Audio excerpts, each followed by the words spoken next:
గట్టు రవి, మాది సూర్యాపేట జిల్లా తుమ్మతుర్తి మండలం తూర్పుగూడెం గ్రామం. రజాకార్లు ఈ పదాన్ని నేను చిన్నప్పటి నుంచి విన్నాను. మా ఇంట్లో మా నాన్నగారు చెప్తూ ఉండేవారు. రజాకార్ల మూమెంట్ టైంలో మా తాత, మా పెదనాన్న వీళ్ళిద్దరూ వాళ్ళతోటి పోరాడడానికి వెళ్ళినప్పుడు మా నాన్న కూడా వెళ్తే, మా నాన్న చిన్నపిల్లాడంట, మన ఇంట్లో ఇద్దరు చాలు, నువ్వేమద్దులే అని మా నాన్నని వెనక్కి పంపించారంట. అంటే ఇలాంటి కథలు వింటూ పెరిగాం. ఇంకా ఒకసారి నేను పరగలకు వెళ్ళినప్పుడు అక్కడ లాస్ట్కు చివరిలో వచ్చింది, అది చూసి ఏంది అని చెప్పేసి అడిగితే చాలా కథలు చెప్పారు అక్కడ.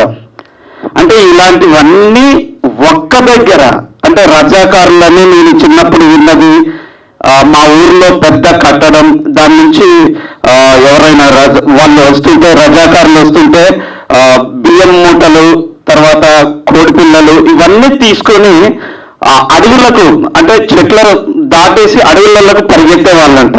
సో ఇలాంటి కథలన్నీ కూడా ఒక్క దగ్గర.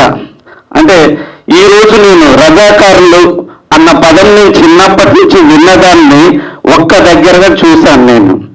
సో ఇలాంటి కథలు వింటూ, ఇలాంటి బాధల్లో మా తల్లిదండ్రులు, మా తాతలు పెరిగిన ఈ కథని నా పిల్లలకు, నాకు ఇద్దరు అబ్బాయిలు, వాళ్లకు నేను దగ్గరుండి ఈ సినిమాను చూపిస్తాను. Thank you sir. Thank you sir.